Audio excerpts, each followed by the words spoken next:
Good morning students, class 10। आज हम next topic discuss करेंगे प्राइमरी, सेकेंडरी और टर्शियरी सेक्टर। इनके अंदर इंडिया के अंदर इन तीनों सेक्टर की क्या वैल्यू है, यानी कि प्राइमरी का क्या रोल है, सेकेंडरी का क्या रोल है और टर्शियरी सेक्टर का क्या रोल है इंडिया के अंदर। और उसके बाद हम डिस्कस करेंगे कि rising importance of the tertiary sector. In tertiary sector की जो इंपॉर्टेंस है वो बढ़ती जा रही है, ठीक है, इंडिया के अंदर भी और इंडिया से बाहर कंट्री के अंदर भी। तो उनकी इंपॉर्टेंस को भी हम डिस्कस करेंगे। तो पहले हमें डिस्कस करते हैं कि प्राइमरी, सेकेंडरी और टर्शियरी सेक्टर की क्या वैल्यू है इंडिया के अंदर, इसको हम पढ़ते हैं। Total GDP in India was about 5 lakh crore in 1973 to 74, which dominance of primary sector। अब क्या हुआ कि टोटल जीडीपी को जब कैलकुलेट किया गया हमारे इंडिपेंडेंस होने के बाद, जब कुछ कंट्री ग्रोथ करने लगा 1970 के बाद और 75 तक, तो हमारा प्राइमरी सेक्टर की जो टोटल जीडीपी थी वो थी 5 लाख करोड़। लेकिन जैसे जैसे कंट्री का टाइम आगे की तरफ चलता रहा, यानी कि टाइम पास आउट होता रहा, तो हमने एनालाइज किया 2013 के बाद कि जीडीपी जो है वो 5,000,000 करोड़, यानी कि आपके बढ़कर समझ लीजिए कि 10 टाइम्स बढ़ गई। 5 लाख से 10 टाइम्स बढ़ गई आपकी जीडीपी 1970 से के बाद।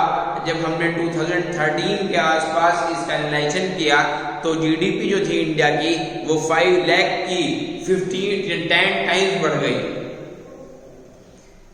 With service sector and as dominant, it is due to the increasing tertiary sector like banking. और ये इतनी बढ़ी क्यों? क्योंकि टर्शियरी सेक्टर के अंदर भी डिफरेंट फील्ड्स हैं। ट्रांसपोर्ट फील्ड है, कम्युनिकेशन एक फील्ड है, बैंकिंग एक फील्ड है, आईटी एक फील्ड है। ऐसे ही इनके अंदर जब ग्रोथ हुई सेक्टर इन फील्ड्स के अंदर, तो ऑटोमेटिकली टर्शियरी सेक्टर की जो आपकी जीडीपी थी वो इंक्रीज होती चली गई। और वो बैंकिंग सेक्टर के थ्रू, स्टॉक मार्केट के थ्रू, एक्सपोर्ट के थ्रू, ये इस वजह से जो है वो आपका टोटल जीडीपी इंक्रीज हो गई। The primary sector also increase quantitative that shows it can support the population and has provided a strong base for industrial growth। अब ये कहा गया कि जैसे जैसे 1970 के बाद 5 लाख से 10 टाइम्स बढ़कर 2013 के बाद और 15 तक ये जीडीपी टोटल कंट्री की जो है वो 10 टाइम्स बढ़ गई 5 लाख से। तो इसका मतलब ये निकाला जाने लगा कि कंट्री जो है वो हमारे ग्रोथ की तरफ है।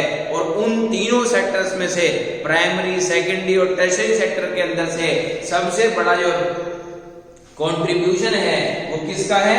टर्शियरी सेक्टर का है। क्योंकि इसी बैंकिंग की वजह से, इसी क्या कहना चाहिए स्टॉक मार्केट की वजह से, ठीक है, और इसी क्या कहना आपका जो टर्शियरी सेक्टर के अंदर है कम्युनिकेशन की वजह से, इसी फील्ड की वजह से इस टर्शियरी सेक्टर की ग्रोथ बढ़ी है। इसलिए टर्शियरी सेक्टर का जो कंट्रीब्यूशन है टोटल जीडीपी के अंदर वो इंक्रीज हुआ है। उसके बाद हम बात करते हैं rising importance of tertiary sector. Tertiary sector की इंपॉर्टेंस क्या है?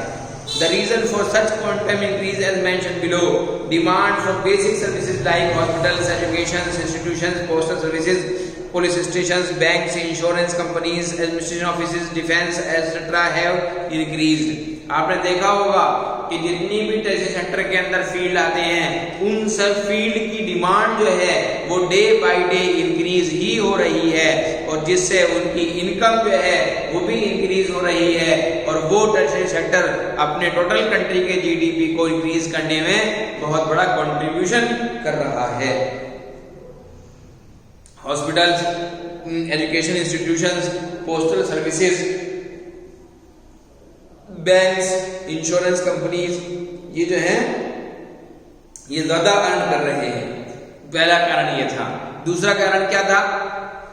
Greater development in primary and secondary sector has induced demand for service sector growth like transport, freight, shortage etc. दूसरा कारण यह था कि जो प्राइमरी प्रोडक्ट्स, जो इंडस्ट्रियल प्रोडक्ट्स बनकर तैयार होते हैं वो बिना टर्शियरी सेक्टर के अंदर, बिना टर्शियरी सेक्टर के ट्रांसपोर्ट के थ्रू मींस के वो कभी भी मार्केट में नहीं पहुंच सकते। इसलिए प्राइमरी सेक्टर को भी, सेकेंडरी सेक्टर को भी डिपेंड किस पर होना पड़ता है? टर्शियरी सेक्टर पर डिपेंड होना पड़ता है, क्योंकि वो रॉ मटेरियल को फिनिश गुड्स में चेंज कर सकते हैं, उसे वेयर हाउस में रख सकते हैं, लेकिन मार्केट के अंदर जाकर सप्लाई या डिस्ट्रीब्यूशन नहीं कर सकते। इसलिए उन्हें टर्शियरी सेक्टर के अंदर ट्रांसपोर्ट का मींस ऑफ ट्रांसपोर्ट का सहारा लेना पड़ता है। इसलिए जो है टर्शियरी सेक्टर की इंपॉर्टेंस प्राइमरी और सेकेंडरी से भी ज्यादा होती है। तीसरा जो कॉज है वो है with the rise in the income, better quality of life and better standard of living like tourism, shopping, private hospitals, professional training which enhance service sector। और इन्हीं टर्शियरी सेक्टर की वजह से हर एक पर्सन जो इन सेक्टर फील्ड्स के अंदर employ है, जो इन फील्ड्स के अंदर सर्विस करने वाला है, चाहे वो एजुकेशन इंस्टीट्यूशन के अंदर हो, चाहे वो आपके क्या कहना चाहिए हॉस्पिटल्स के अंदर हो, चाहे वो आपके पोस्टल सर्विसेज के अंदर हो, या आपके बैंक्स और इंश्योरेंस कंपनीज में हो, उनकी इनकम लेवल भी ऐसे ही राइज कर रहा है। और जब उनका इनकम लेवल राइज कर रहा है तो ऑटोमेटिकली जो है वो टर्शियरी सेक्टर ही राइज कर रहा है। उसके बाद फोर्थ जो कॉज है टर्शियरी सेक्टर की इंपॉर्टेंस का वो है globalisation. Due to the globalization, certain new services have been entered into the Indian market, like information technology and communication technology, which have become important and essential। अब उन्होंने कहा है कि ग्लोबलाइजेशन होने की वजह से हमारे टर्शियरी सेक्टर को और इम्पोर्टेंस मिलने लगी, क्योंकि इसके अंदर दो फील्ड बहुत इंपॉर्टेंट इंक्लूड हो गए। एक टेक्नोलॉजिकल फैक्ट जो फील्ड है वो इंक्लूड हो गया, एक कम्युनिकेशन जो फील्ड है वो इंक्लूड हो गया। और आज के टाइम में आप ये भी देख सकते हैं तो दोनों चीजें जो हैं वो हर कंट्री के अंदर आपको ग्रोथ करती हुई मिलती हैं। खासतौर पर अगर हम इंडिया का एनालाइजेशन करें तो इंडिया के अंदर भी टेक्नोलॉजी जितनी एडवांस हो रही है ऑर्थोडॉक्स टेक्नोलॉजी के मुकाबले में मॉडर्न टेक्नोलॉजी, मॉडर्न टेक्निक्स जो है वो यूज की जा रही है, इंप्लीमेंट की जा रही है। और उसके साथ साथ हमारे यहाँ पर कम्युनिकेशन जो सेक्टर है वो अपने आप में बहुत एडवांस हो गया है। उसकी इनकम लेवल जो है, क्योंकि वो टर्शियरी सेक्टर के अंदर ही आता है, और उसकी इनकम लेवल जो है वो राइज अप हो रही है। तो ये भी कारण है कि समझ लो कंट्री की टोटल जीडीपी के अंदर इसका जो कंट्रीब्यूशन है कम्युनिकेशन का ये भी बहुत बड़ा है, क्योंकि इसका जो कंट्रीब्यूशन है वो टर्शियरी सेक्टर को बिलोंग करते हुए होता है। इसलिए टर्शियरी सेक्टर की इंपॉर्टेंस जो है वो टोटल जीडीपी को ग्रोथ करने के लिए बहुत ही इंपॉर्टेंट है। तो ये फोर्थ कॉज है ग्लोबलाइजेशन का होना। Due to the less productivity, many small services sectors are not flourishing well. Thus, only a small section of the services sector employ high skilled educated workers। क्यों?